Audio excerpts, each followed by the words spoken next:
Games, and Beer.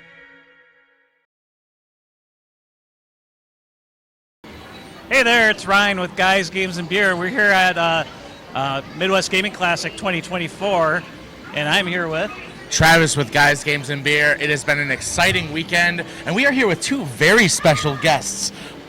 Oh, I want to introduce myself. Hey, I'm Greg Smith, Barry Burton from the original Resident Evil 1 Biohazard. And I'm Charlie Kraslavsky, the original Chris Redfield from Resident Evil 1. So, for those not acclimated, again, the original Resident Evil, an absolute horror classic of the genre.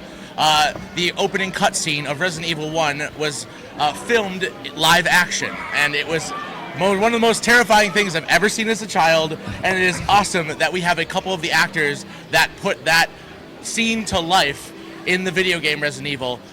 So, you guys are here. This is your first convention, like video game convention, correct? Yeah, very first. So, okay, what brought you to the Midwest Gaming Classic? Well, I think Greg was the one who got contacted first, right? Yeah. And he's all the way in Australia, and they wanted to see if I would come. And at first, I wasn't sure, but I was able to get some time off, and I'm really glad I did because we're just having a ball. And it's again, you guys came a long way to join us here at MGC, and it's really awesome.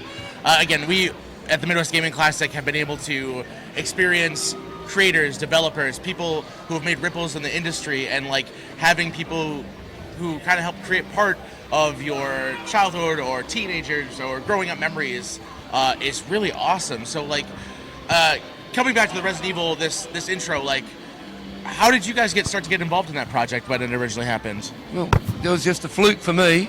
Charlie was a real actor, but I was walking down the street, and it was just in the right place at the right time, the moon and the stars all lined up, and this fellow just asked me would I be in it, and just happened. So Charlie, I know you're an actor. So was there a specific process that kind of got you into that specific scenario? At the time, I was an actor in Tokyo, and I was also a talent manager working at a talent agency called Inagawa Motoko Office. And so they got the exclusive to do the casting from Capcom. So I was kind of wearing two hats. I was a talent manager, taking people to auditions and acting jobs, and also doing the acting work myself. Time. See, I was a teacher.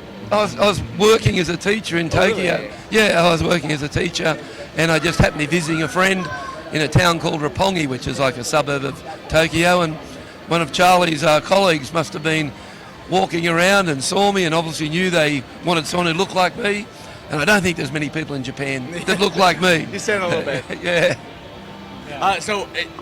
Obviously, this was, what year? 1990? 95 was when we filmed it. Yeah. So, and again, Resident Evil wasn't the franchise that it was today. So, it's a new franchise, just getting its roots, kind of finding its footing, and you guys were kind of integral, obviously, to kind of setting the tone of that first game. So when what was the filming like, and when you guys were shooting for this intro scene? It was lots of fun. I remember it being a lot of fun. Probably a little bit confused because.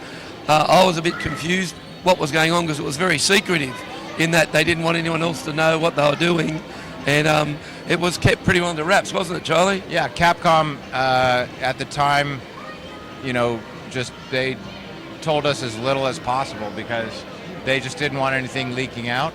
It was a very, competitive industry. I guess it probably still is, and so they didn't tell us a whole lot. They just kind of gave us a little bit of backstory about our characters, and then just on the day of the shoot, just directed, what they wanted on camera.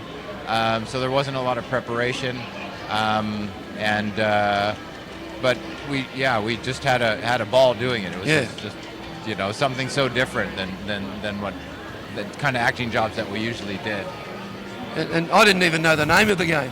That's how secretive it was. They didn't really tell me too much, and probably told Charlie more because he was working with IMO, but I was there and I just got told what to do when I need to do it. There was no great discussion. It was do this, do that. So how long was it after the project release that you kind of got a better idea of what the finished product was? So, it was about 24 years later.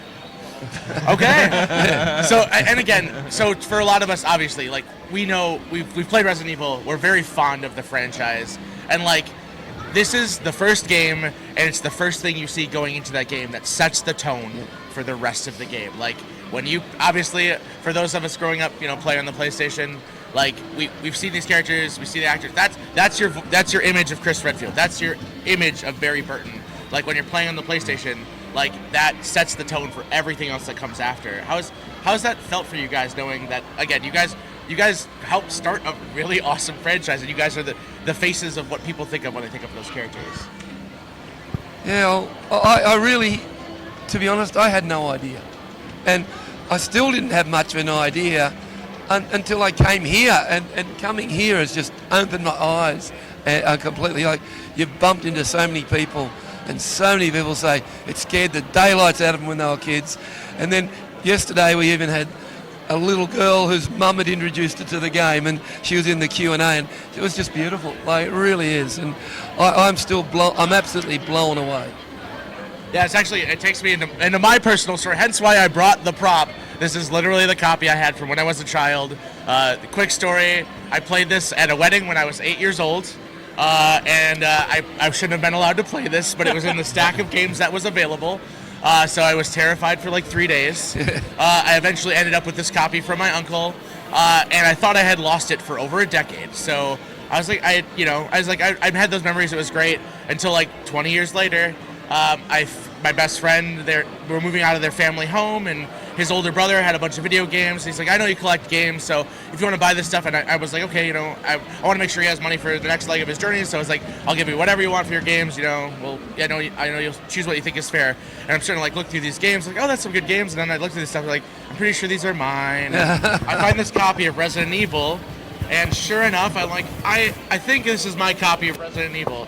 So I literally look inside, and here's Travis Dunk, age 9. My phone number. I'll cover up my name and phone number here. But yeah, there's my registration card that I never sent into Capcom. And so I call up Alex. I was like, "You SOB, you just sold me my own video games." But at the end of the day, it was well worth it. It was a good storage fee. The fact that you had the copy that you had when you were a kid. Yeah, that's great that you didn't really lose it, and that kind of mirrors what happened to us. Like, we had no idea what Resident Evil was, just because when we filmed it, the working title was Biohazard, which is what they still call it in Japan, and that's why it was like 20 some years later that people found us. These guys found us, and at first I didn't even realize that it was kind of a big deal, but over the last few years, I've started to realize, and just like Greg said, like, coming here, like, this is the first convention either of us have attended, and it's an amazing one, so you really have to come check this one out. And just so much love pouring out of the fans, and hearing all these amazing stories about how I've had people tell me, well, you inspired me to become, in law enforcement, or, or join you got me through a really dark time, and you really helped me. We had no idea, and it's just really, I just feel lucky that the community has found us now. It's like we were like lost. You know what I really hit home? Yesterday morning, I dressed as Barry for the first time in 28 years, and Chris, and we've walked in, and we didn't even get past the elevator. We were just stopped, and we couldn't get on the elevator because we just had fans coming up, one after the other, continually. We go, we're going to get up there sometime today. And can we get up there? And we get up to the next level, and then we couldn't get past that. And it's like a video game. It was. It was like a video game. We just couldn't get to the next level, and it was just amazing. And then yesterday at the signing, the line went forever, and we were supposed to sign for an hour, and I think it was 2 hours Yeah, later. wow. We're there for 2 hours, and it was just terrific. But I really have to say, the people that put this on, absolutely fantastic. They've been supportive of us. Any questions, anything we need, they've just gone out of their way. So great.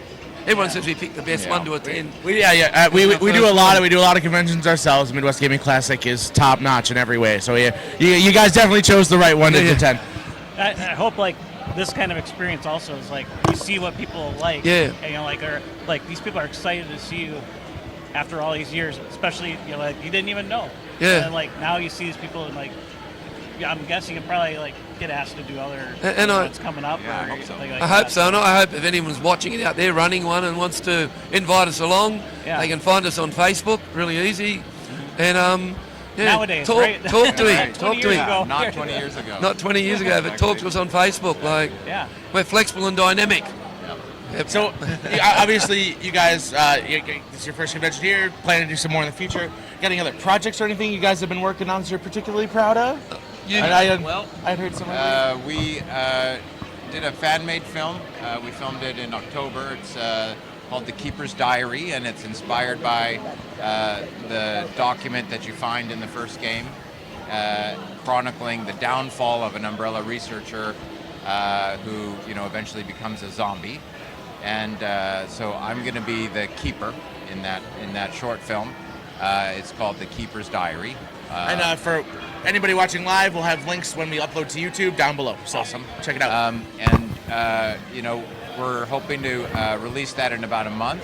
And if we get enough eyeballs on that one, we're hoping to do an even more ambitious project where Greg and me and Eric Pirius, who played Wesker, we're all going to be in another short film called Resurrections, where we'll reprise our roles, but in the present day.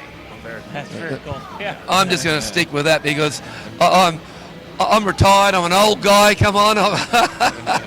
Pretty soon they'll have Barry in a walking frame. Anyway, no, I'm happy to stay. And Andrew Joseph, the man putting it all together, fantastic guy. He really opened my eyes to what was available, and he's been really supportive, hasn't he? Yeah. Good guy. Very nice. It's absolutely wonderful to hear. So, we have any more questions, Ryan, before we? No, I mean you had a great story about your game. Mine, unfortunately, I was one of those kids that was, well, not kids, whatever your age I was. I was like, I've played this, and it's like maybe it's time for somebody else to have it, and that's where I'm at. Mine's gone to somebody else over the years, so.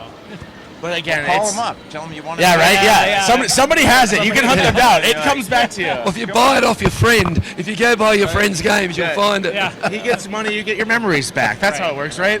I guess that's video game collecting in a nutshell. Oh, seriously, guys, thank you so much for taking the time to join us. Yeah. Again, it's been a wonderful time hanging out with you this weekend in the Midwest Gaming Classic. I really hope you all had a wonderful time, again, interacting with the fans and, hanging out with us. Again, if you we'll definitely be excited to check out your works. Again, there will be links below to any films, any personal sites, and the Facebook to reach out to them. Yep. This is Travis with Guys, Games, and Beer, Midwest And Gaming Classic. This is Ryan with Guys Games here, and thank you guys for coming on the show. Thank you. I just want to thank you guys at Having a Guys, Games and wonderful Beer. weekend. Terrific people. Thank you. Cheers, everybody. Cheers. Have a good show.